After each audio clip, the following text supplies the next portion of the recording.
I did that without being reminded. Remarkable. So if we can go to Esther. Hiya. Esther.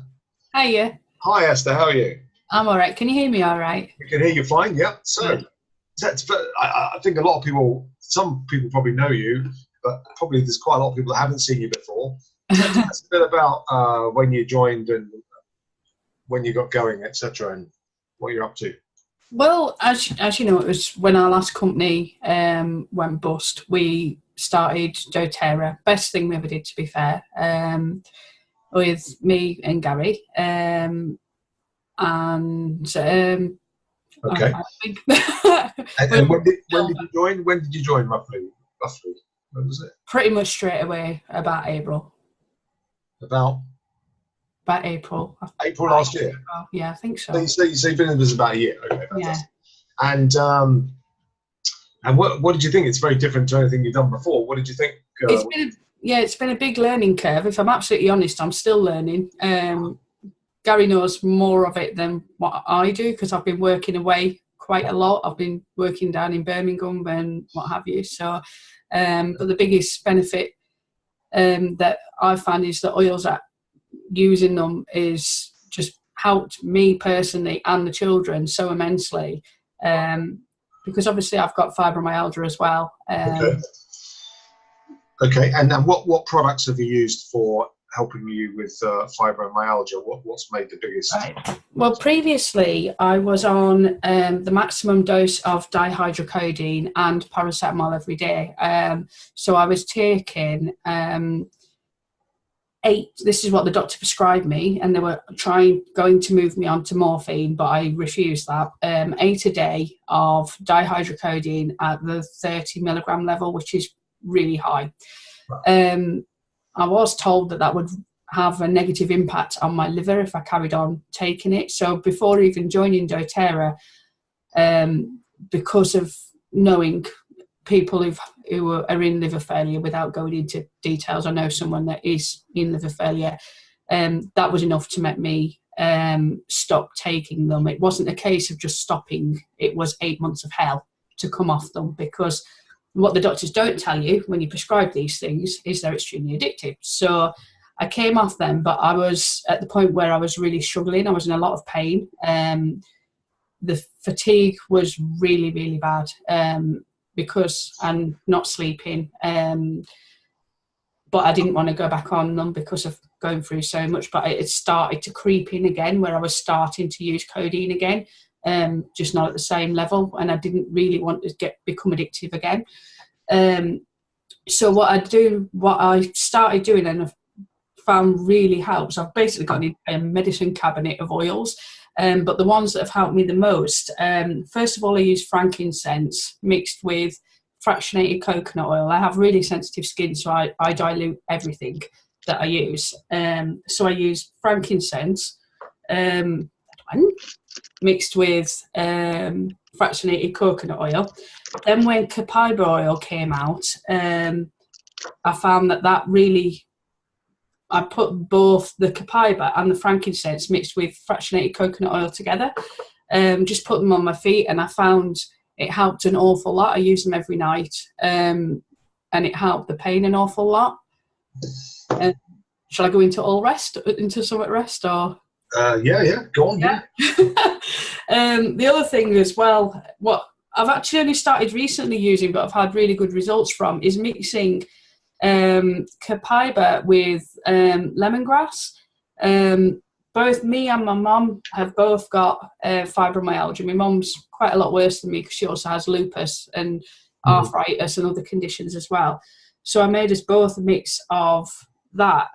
She swears by it, and I find it really useful for the muscle spasms, because part of the thing I get with fibromyalgia is your muscles go into a really hard spasm, and that causes a lot of pain, and it really helps release muscle spasms, which I tend to get mostly in my shoulders.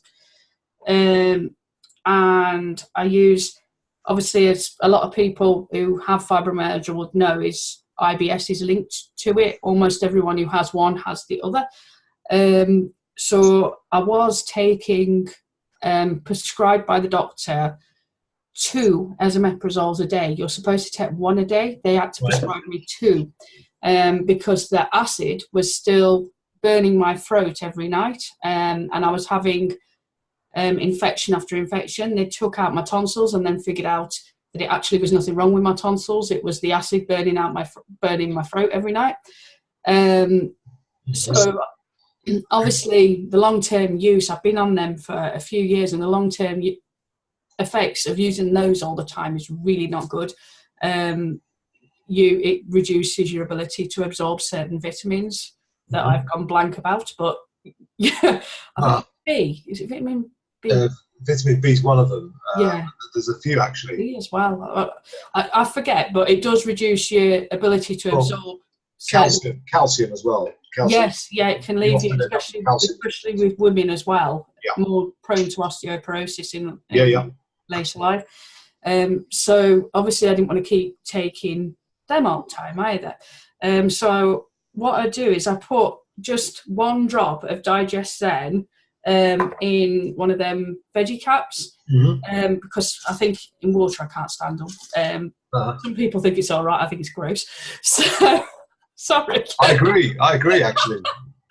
I did try peppermint oil first, but I found while it helped, it didn't control it as well as what that has for me. Some people find the peppermint oil works, but for me, that's what I've found works, as it were.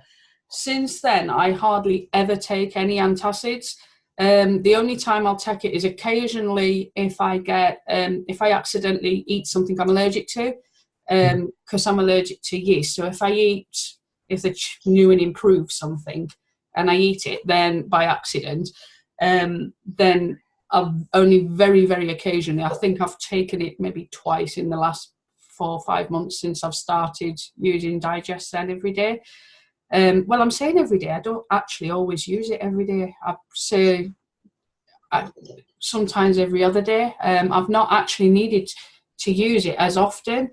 And the other thing I found is, I mentioned before about the constant throat infections, because even now, although the Digest Zen helps a lot, if I accidentally eat something I shouldn't, I get the whole waking up choking on acid thing again, which then burns my throat. In fact, it was since before joining doTERRA, because I actually bought some off Peter when he started. So it's been longer than a year. Back when you and Peter started, I bought some back then. I haven't had antibiotics for my throat once, which to most people that might not sound like a lot, but I was taking them 6, 7, 8 times a year. Wow. Minimum, absolute minimum. And then that would upset my stomach, which would start the whole vicious cycle again, because then it would burn my throat and then I would get an infection. And it was just this constant cycle of constant throat infections that were so bad it was more like having the flu, because they were really bad. It wasn't just a sore throat, it affected all of me. So since I've started, I use those doTERRA, I don't know if you can see them, the doTERRA throat drops. Since I've been taking, I just use them. I don't use them all the time. If my throat's been burnt, I can tell, because, well, 1, I wake up choking, and 2, it's sore. so bit obvious, like. So if my throat's been burnt, then I use them, and since that, I've not been on antibiotics once. Now, previously, I'd always thought it was like a deterrent, sorry, get the words right, as in it was stopping it becoming an infection, which it seems it was as well. But we went up the northeast and I forgot them, and I don't know what I ate up there, but it didn't agree with me. And I ended up with actually a full-blown infection by the time I came back. I can tell I've had that many, like literally hundreds of throat infections. I know the difference between one coming and when it's full blown. I'd usually go to the doctors and get antibiotics. I started, obviously, as soon as I got back, using the throat drops. I think I probably had them back maybe 3, 4 a day for a couple of days. The infection went without any antibiotics. Wow. Now, again, that might not seem a big deal, but they never went before. Yeah, no, it is a big deal. It is a big deal. So to summarise, Esther, so you've mainly for fibromyalgia, you've managed to come off paracetamol and codeine. Dihydrocodeine, yeah. Yeah, hydrocodone, and you've also stopped taking antibiotics. Esomeprazole. And omeprazole. Esomeprazole, which is a result of being in doTERRA. So it shows you that it's worth being in doTERRA purely for. Yeah, I used to actually joke that I needed a shopping trolley when I went to the chemist. So now I don't need a shopping trolley. I just need a small bag for my. I think it's fantastic. You know, I think that's really fantastic, and that's one really good reason to share the oils with as many people as possible, because I think what we have is the ability to help so many people with their health. I think it's really fantastic. So well done. Thank you. I want to say a quick final word on your amazing turnover this month, which I think was, can you remember? 34,000, something like that. I can't remember. I'm not 33, it was 33 or 34. I'm not very good at remembering figures. Sorry, it's about that, yeah. Which is I just amazing. wanted to say well done to all our team, especially for Daniel and Michelle for going gold, and also for Kim, Bianca and Delene in South Africa, who all went Premier. So they're doing like growing a storm down there. Fantastic. Over there. That's absolutely brilliant. Thanks a lot, Esther. Thanks. Thank you. Thanks. Recording.